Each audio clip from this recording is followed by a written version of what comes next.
It's finally Friday. It's Friday, Friday. Thank God it's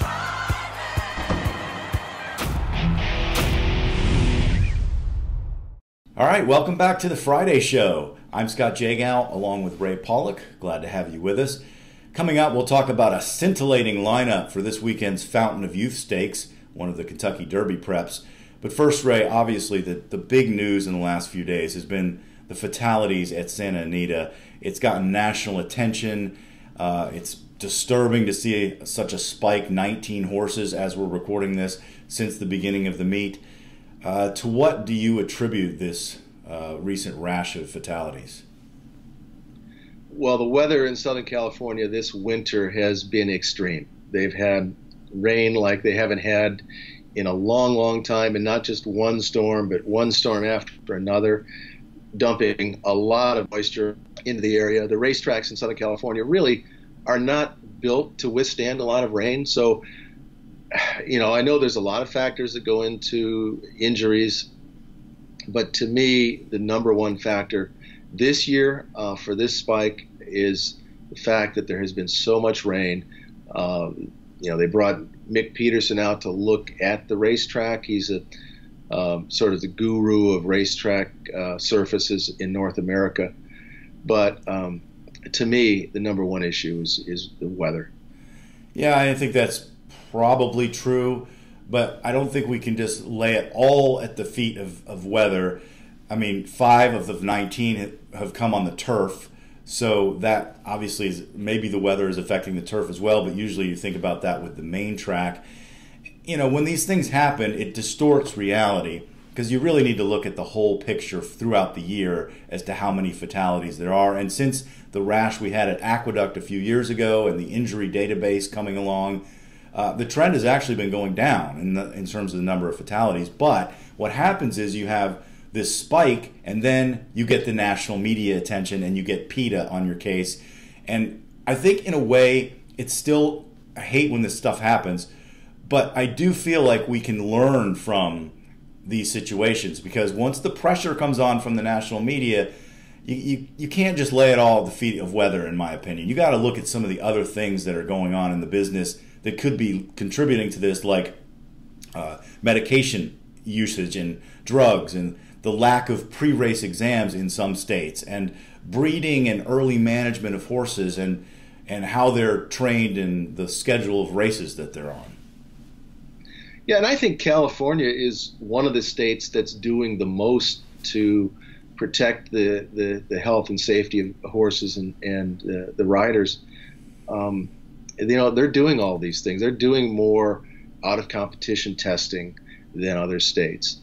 They're doing pre-race exam of every horse. They're not allowing horses to get off the vets list without a workout, and then they drug test the horses that are trying to get off the vets list to make sure that they weren't under the influence of painkillers or anti-inflammatories. So even though they're doing all these things, we still have this spike. The big picture, you have to wait till the end of the year to see what the numbers look like. But it is troublesome. You get once it gets into the media, things become distorted, and that's kind of what's happened out here. Yeah, I've seen people refer to training as practice. Practice. Yeah, one person said, the number of horses that died included a Battle of Midway winner. I guess she thought the Battle of Midway was a race instead of a horse. Anyway, those are small things, but my point is bigger things can be distorted as well by the media.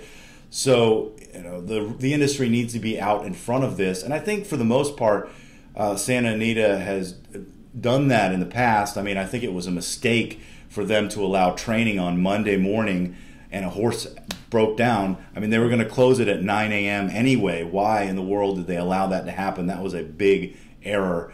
And I've seen some people on TV that probably shouldn't be talking about, the track was like the 210 freeway, things like that. You've got to at least have the proper message being sent out to the public about this.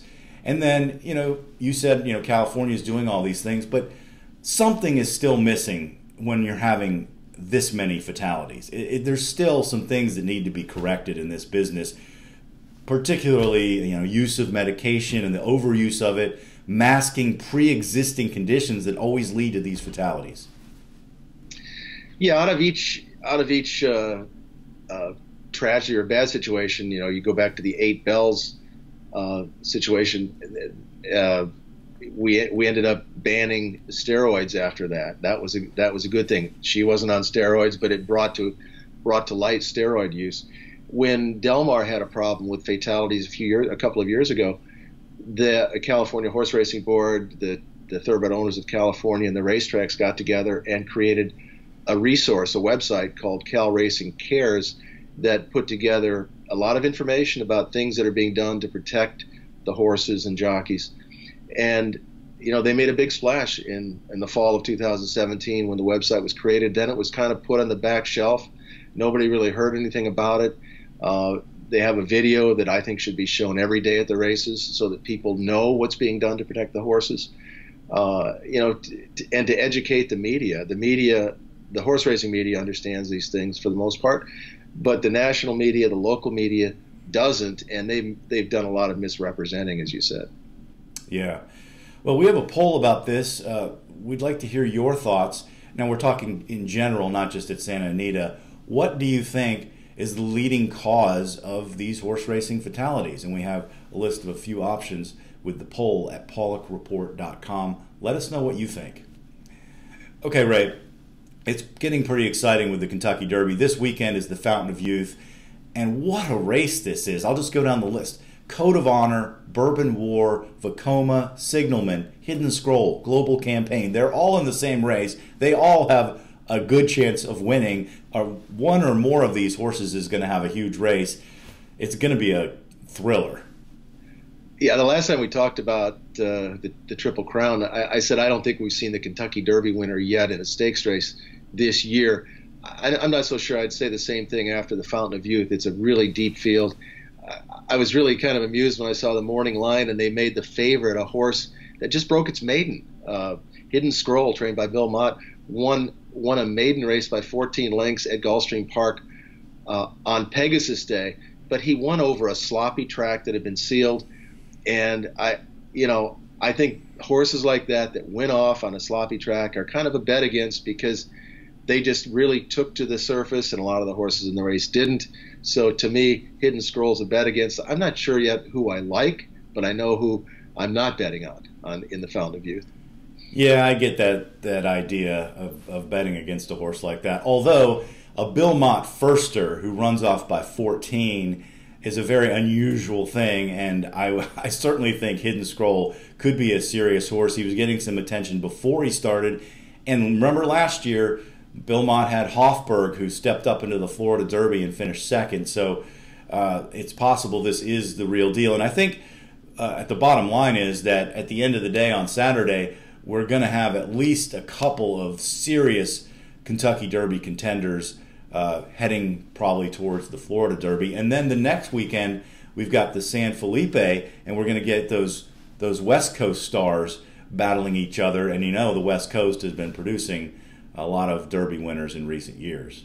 And the Tampa Bay Derby, which has been a productive race. That's right. So things are heating up. And we'll be talking about it on the Friday show. That's going to do it for this edition of the Friday show. Thanks for joining us, and we'll talk to you next time.